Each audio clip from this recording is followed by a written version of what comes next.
Hello. I am new to Booktube. I am new to Booktube, and I have no idea what I'm doing here. I am not, just full disclosure, I am not tech savvy at all, so you get what you get. I don't know yet how to edit. I may or may not. I'm going to raw dog it.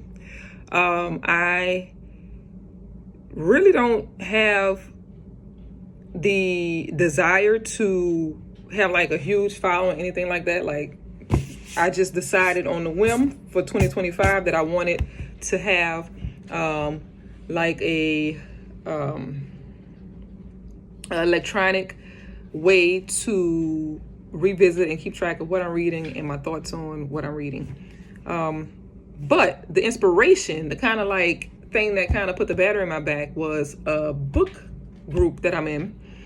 One of the ladies had shared a post about Black Expressions Book Club, and she was saying how, do y'all remember, those books where you get the 5 books for $1 and then you keep a subscription book going? She was like, yeah, well, I'm one of the reasons they went under. And then everybody in the comments just kind of was like, yeah, me too. I got my 5 books and I never, it's not funny, like, as in our adult world thinking about that, but that's just what a lot of people did. They would get the 5 books for $1 and they would not keep up the subscription. And I'm not saying that that's what caused the company to go under, but that was just like the underlying joke on that post. But I said all that to say, a lot of people were like, yeah, I remember those books, man. Those were some of the best reads. And they were. I mean, of course, I was young at the time, but as I got older, I read those books because they were laying around the house. They were in the hair salon. And that's when I fell in love with that era, like that time period. And I had inherited a few.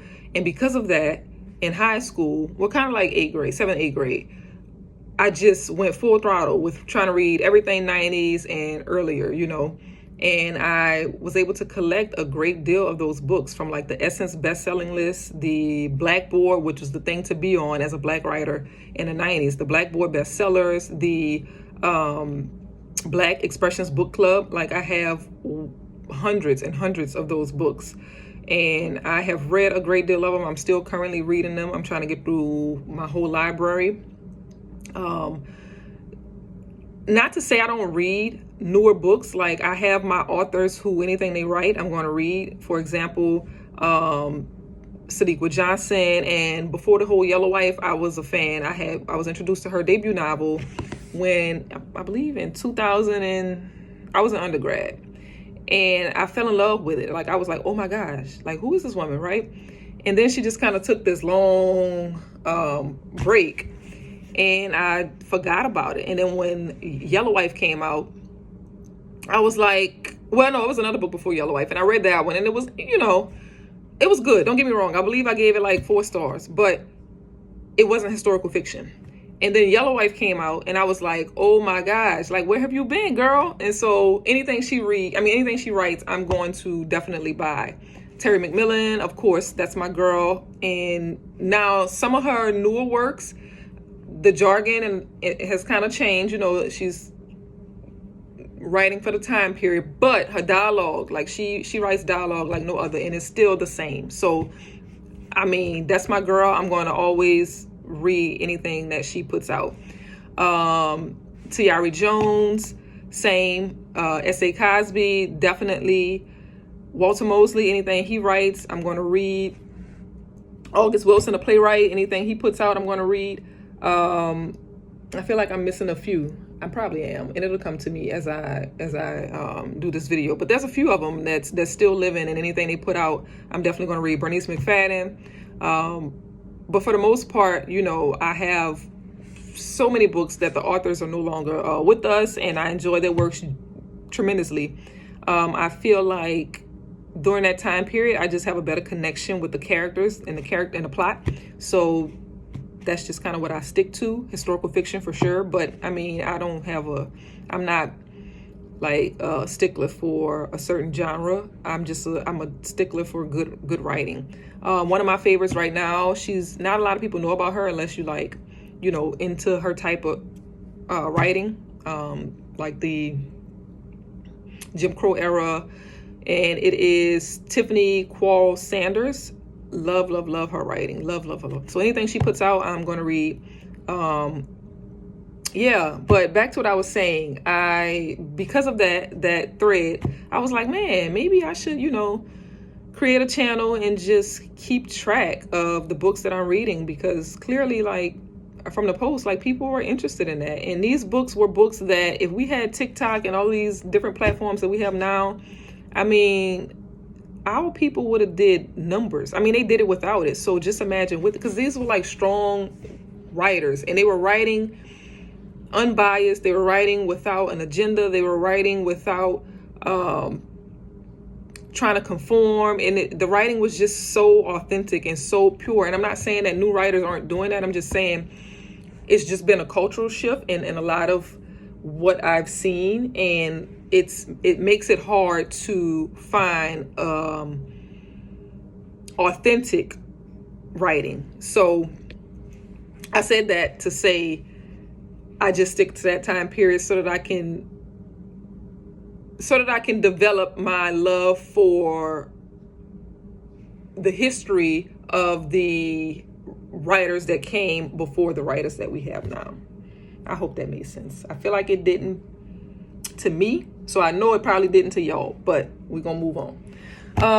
I mainly read physical books, probably 75% physical. No, I mean, I'm probably 50-50 on Kindle and physical books. Reason being, so my lifestyle, we travel a lot as a family, my husband and I,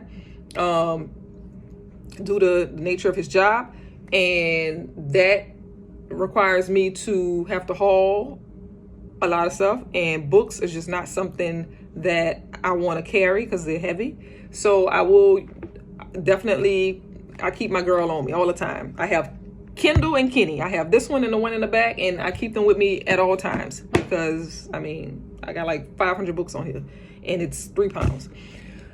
However, when I'm not in a space to where I'm traveling or having to carry a heavy load, physical books for sure. Audiobooks, I don't do unless it's a memoir and the narrator is the author. So for example, Viola Davis, the Will Smith, books like that.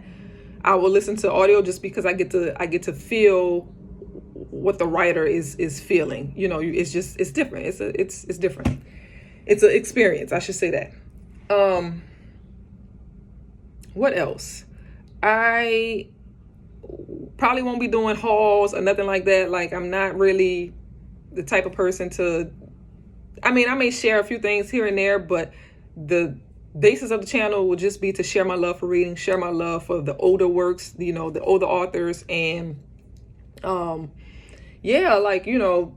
have over 500 Jet magazines. I collect those. Everything from the late 90s and earlier. I probably have a few like mid 2000s, not many, maybe like 50, but everything is pretty older. So I'll probably be sharing some of them because I try to read at least one a week. And that's just fun. Like, for example, I was reading one today that I grabbed, and it's the one from the aftermath of Hurricane Katrina. So this one is an earlier one because it's 2005, clearly Hurricane Katrina. But I'm from New Orleans. So when I stumbled upon this, I was like, of course, I'm going to read this one. And actually, this is one that a lady, like the book, this issue, according to the address and everything, came way from Indianapolis, Indiana. But I got it from a lady who had it at an estate sale in New Orleans. So I just thought that was cool, right? But yeah, I try to read one a week, and they just, I don't know, something about an old Jet magazine, the nostalgia of it, and the articles and the things that Blacks share to other Black folks. It was just a gem. It is a gem. So I may share those. Oh, excuse me. I also collect records. So I may every now and then show my record collection. I have a pretty big extensive record collection in my library. It's in front of me. I have like a display on my wall. I have some back there. I don't know if you can, let me see. I have like a shelf over there of the tops, and then at the top I have some, and Behind me, I have, we'll get to that. But anyway, I'm rambling. So I don't really give ratings to books to other people that I don't know, that's not in like my book club circle or like my friend group, because I don't want to like discourage anybody from reading something that may be poor in taste for me, maybe a gem for you. For example, I give it a 2 and then you say, I'm not going to read it, I'm not going to waste my time. But if you would have read it, you would have gave it a 5. I've been in that situation. I've had friends like, girl, don't waste your time. It's a 2 for me. You know, I would say why, you know, see what the content is about, what you thought, but I would still give it a shot. And because of that, I have learned that a lot of people that gave books 1s and 2s that I know personally, I gave like 4s and 5s. So, I mean, I'll give my opinion on it and what I thought. But as far as like a rating system, like how many stars you give it, I probably will stay away from that. What I'm currently reading, starting the year off with The Piano Lesson by August Wilson, my favorite playwright. And that's just because I read it before. I read it a long time ago. But I wanted to reread it because I want to watch it on Netflix, if it's even still on Netflix. I'm reading that. I read one book at a time, but I'm saying this is what I'm starting January off with. Between Friends, I'm going to have to read this probably start this weekend. And this is by Sandra Kitt. That's her. I'm Telling by Karen Miller. So I'll be reading this one. This one I'm reading because it came highly recommended by Gloria Mallet, and she's one of my favorite authors. This one, trigger warning, you know, it has sexual assault. A sister witnessed her sister being sexually assaulted by a relative, and she knew it was going on for years, and she didn't say anything. Like, I guess she walked in on it, and she kept that secret, but she became codependent with her sister based on the guilt. And yeah, that seemed like it's going to be a good read. And I don't mean good as far as like, oh, anything sexual assault is a good read. I mean, for me, because my background as a therapist, I'm not currently working as a therapist, but that's what my master's degree is in. Just hearing different perspectives on that is always a learning experience for me. So that's why I say that one will be a good one. Shades of Jade by, I just mentioned her, Gloria Mallet. At the time, this was a Blackboard bestseller. I remember seeing this book all over, like in like, I want to say like 99, 2000, 98. I think, when did this come out? But I just remember seeing it in all of the hair salons. I'm saying all because, you know, I come from a big family. 2000. It was published in 2000. So people probably like 2001, 2, going to different hair salons with my cousins and aunties and whatnot. And I'm also reading currently, I just finished Red at the Bone by Jacqueline Woodson. And, you know, I loved her Brown Girl Dreaming. That was a 5-star for me. I just said I wasn't going to do that, huh? Anyway, I love that one. This one, I just finished it this morning and it was good. It wasn't what I was expecting, but it was good. Yeah, that is it. I'm not going to hold you because I still haven't found my niche yet. So forgive me if this video was all over the place, if it was disjointed. I'm not really a social media person like that. Now, I did try the YouTube thing like 10 years ago. I had locks and I just cut them off recently. Last year, they were like butt length.